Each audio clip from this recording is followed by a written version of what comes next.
पति की सनक और गुस्से की वजह से एक हंसता खेलता परिवार उजड़ गया। Vaidik institute of pharmaceutical education और रिसर्च प्रवेश प्रारंभ। D pharma, B pharma, M pharma, lab, library, smart classroom और सभी छात्र छात्राओं को स्कॉलरशिप। दरअसल पति ने अपनी पत्नी की इसलिए बेरहमी से जान ले ली क्योंकि उसने रोटी बनाने से इनकार कर दिया था। जी हाँ, सुनने में शायद ये बात जरूर अजीब लगे, लेकिन यही सच है। पति ने अपनी पत्नी को कुदाल से तब तक पीटा जब तक उसकी जान नहीं चली गई। राजगढ़ जिले के इस मामले का पुलिस ने 48 घंटे के अंदर पर्दाफाश करते हुए आरोपी पति को गिरफ्तार किया। सारंगपुर थाना परिसर में पत्रकार वार्ता के दौरान एसडीओपी नेहा गौर ने मर्डर कांड का खुलासा किया। बताया गया कि लीमा चौहान थाना क्षेत्र के घोंसला गांव में वारदात हुई थी। एसडीओपी नेहा गौर के मुताबिक बीते 6 मई को थाना लीमा चौहान पुलिस को सूचना मिली थी कि घोंसला गांव में सिद्धनाथ तंवर के घर में उनकी 50 साल की पत्नी पूरी बाई की डेड बॉडी खून से लथपथ पड़ी है। महिला के सिर और छाती पर गहरे घाव थे। घटना की संवेदनशीलता को देखते हुए एसपी के निर्देशन में तत्काल एक विशेष टीम गठित कर जांच शुरू की गई।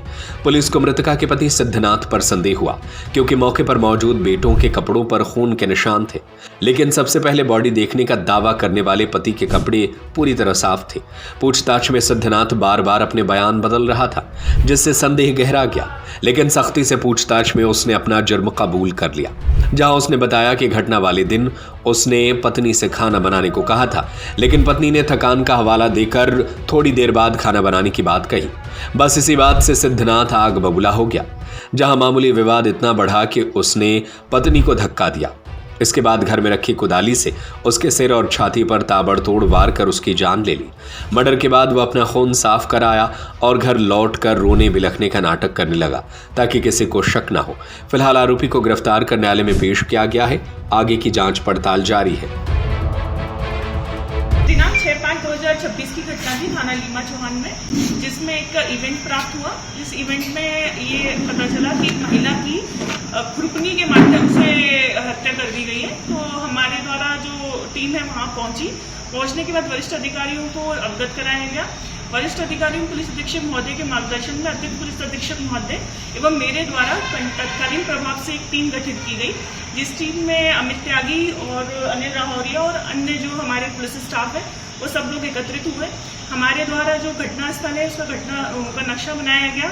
घटना में जो खुरपनी का इस्तेमाल करके जो मारा गया था और एफएसएल अधिकारी और डॉग स्क्वाड इन सबको बुलाया गया और घटना की जो विस्तृत जानकारी है वो हमारे द्वारा गाँव वालों से भी एकत्रित की गई। मौके पे से हमें ये पता चला जो आरोपी है सिद्धनाथ तंवर, उनके वाइफ का मर्डर हुआ है। इनके 3 बच्चे थे और साथ में इनकी एक लड़की भी थी। तीनों लड़कों से पूछताछ की गई। उनकी बेटी से भी इनके विस्तृत कथन लिए गए। इन सब एविडेंस को कलेक्ट किया गया। तो जो हमें समझ में आया और जो हमारी विवेचना में आया उसमें सिद्धनाथ तंवर के द्वारा एक्सेप्ट भी किया गया कि उसके द्वारा उसकी वाइफ को एक जो तत्कालीन कारण था, जिनकी जो क्यूरल थी वो पहले से भी होती रहती थी, हस्बैंड वाइफ की जो लड़ाई होती है, लेकिन तत्कालीन रूप में उस दिन शाम के 8 बज रहे थे। इनने चाय पीने के बाद इनने बोला कि रोटी बना दे। तो उसके द्वारा बोला गया मैं थक गई हूँ क्योंकि मैं प्याज काट के आई हूँ, मैं अभी नहीं बनाना चाहती रोटी। इस बात पे इनकी गाली गलौज और लड़ाई हुई और इनने उसको सिर पे और खुरपनी से ऑन द स्पॉट इतना हार्ड हिट किया कि उनकी डेथ हो गई। फिर इनके द्वारा एक्सेप्ट नहीं किया गया इनिशियली। फिर हमारे द्वारा जो विवेचना में आए साक्ष्यों के आधार पर हमने पूछा इनके द्वारा एक्सेप्ट कर लिया गया कि इनने ही अपनी वाइफ को। Vaidic institute of pharmaceutical education और रिसर्च प्रवेश प्रारंभ। D pharma, B pharma, M pharma, lab, library, smart classroom और सभी छात्र छात्राओं को स्कॉलरशिप। हमारा पता है यूनिवर्सिटी रहली लिंक रोड, बाबूपुरा, सागर, मध्य प्रदेश। हमारा नंबर है 7617309253 8319189545।